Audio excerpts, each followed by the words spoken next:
Hey, everybody, this is Jimmy. Welcome to another episode of our Meet the Candidates for Cambridge School Committee and Cambridge City Council.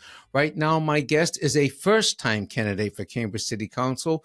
Please welcome to the show, Carrie Pasquarello. Hello, Carrie. How are you? Hello, Jimmy. How are you today? I'm great. Thanks so much for joining us today. Thank you. Thanks for having me. Of course. So, Carrie, tell the folks basically a little bit about your background and how long have you lived in Cambridge and why are you running for Cambridge City Council? Great. Thanks. Excellent question. So why am I running and who am I? So I'm a mom of three, a small business owner. I'm an author, a speaker. And one of the topics that I love to speak about is risk and safety from a new perspective. Mm-hmm. And this actually focuses on individuals' risk appetite to improve their safety, security, and success. And so one of the areas that allowed me to go into my field and start my small business was my experience overseas. I spent 12 years of living and working overseas. I had the amazing opportunity of working for the State Department at the embassy. Mm-hmm. We were connected and on assignment in Italy for 8 years at the consulate and also the embassy down in Rome, and then also over in Bangkok. I had a child in every grade from a first grader to a graduating senior overseas. And my number one priority was always to keep my kids safe no matter where we were. Mm-hmm. And so that became the foundation to my to starting my small business mm-hmm. here back in the States. And so this is where I focus on individual threat assessment plans, student safety assessments, everything to keep people safe, whether it's around the corner or the world. Wow. And this actually led me into working with some nonprofits mm-hmm. that were formed because of the catastrophic harm of students on study abroad programs. School-sponsored study abroad programs. And so as I started working with these nonprofits, I started talking with legislators down on in the federal side and also on the state side. And I actually helped draft some legislation here in Massachusetts with Senator Sal DiDomenico to try to bring transparency and accountability for students and schools. So it's a big project that I've been working on for a number of years. Okay. And how long have you lived in Cambridge and why are you running for Cambridge City Council? Okay, so I've been connected to Cambridge for over 30 years. Right. So I married a person from Cambridge, and that started my visits every summer, every Christmas. But permanently, we moved back here in 2010. Okay. And so I've made this my home. It will be the home for the rest of our lives. And once again, we have 3 children and a huge family here in Cambridge. Great. And why are you running for Cambridge City Council? What are the issues that are driving you? Right. So the big driving force is the lack of transparency, the lack of accountability and public safety. And this really came to light when I started talking to my neighbors, community members, and small business owners here in Cambridge. And everybody felt very disconnected, frustrated with the process. Mm-hmm. And so as I started really doing some in-depth analysis about even our safety here in Cambridge, do you know that we have over a 50% increase in violent crime over the past 5 years here in Cambridge? We had some really significant reports that came out surrounding our Cambridge drug overdose epidemic back in 2019. We had some really great recommendations that came from these reports and studies that the city paid for. And yet these recommendations weren't followed through. And once again, the deaths of people overdosing here in our community is going up.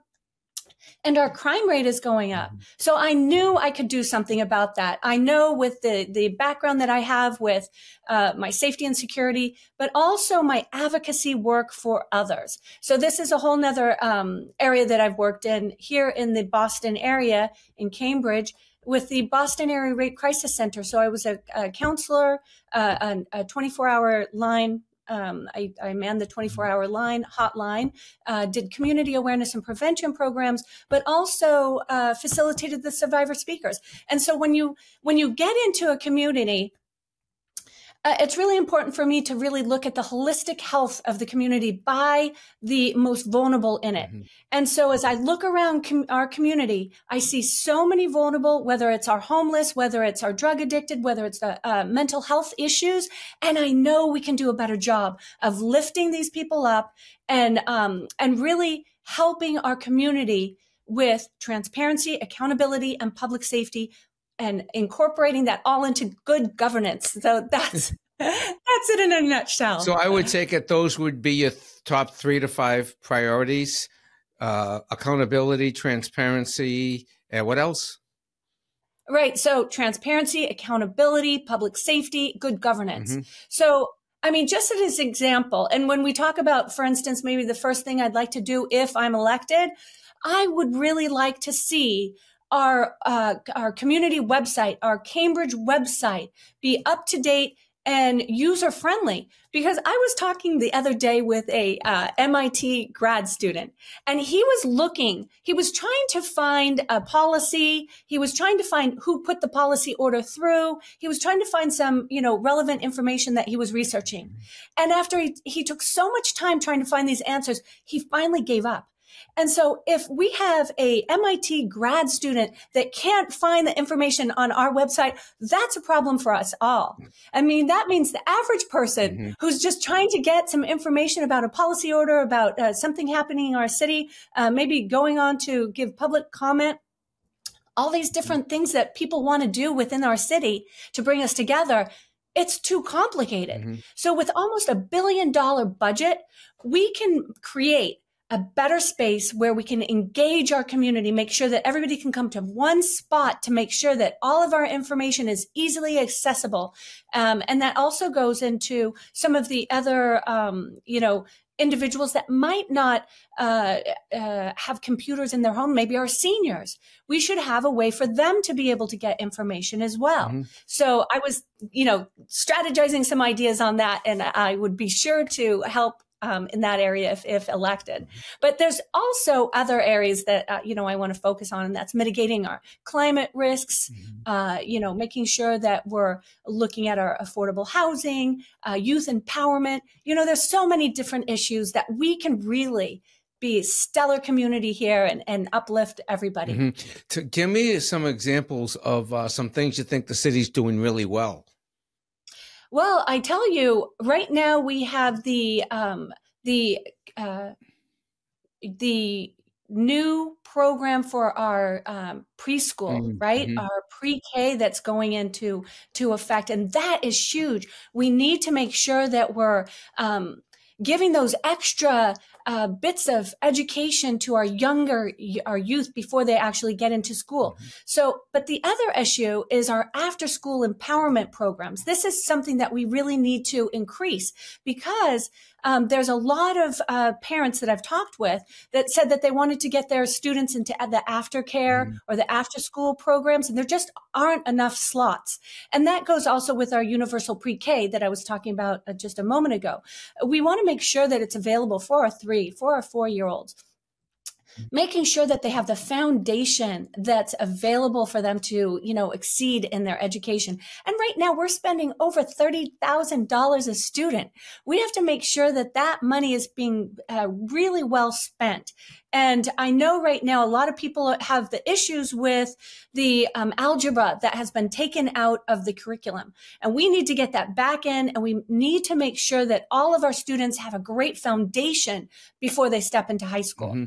But, it's interesting when we talk about that because even having like a pathway from our high school back into the school to actually educate the other students. Let's say if we need more teachers, right? We need more teacher aides. We need more help at the school level. Wouldn't it be wonderful if we used Cambridge Region Latin and had just this pathway to go back into the education where our students could give back, whether it's volunteer time to tutor students to get them up to grade level, or, just some different paths to really strengthen our community, and then they can earn more money. And, would just be a really great path for everybody here in Cambridge. Right. So tell me, you seem like the type of person that would be collaborative, Are you open to community input? For example, there's some issues that you might disagree with or that might pass, or whatever the issue is, whether some of the more controversial ones, the affordable housing override or the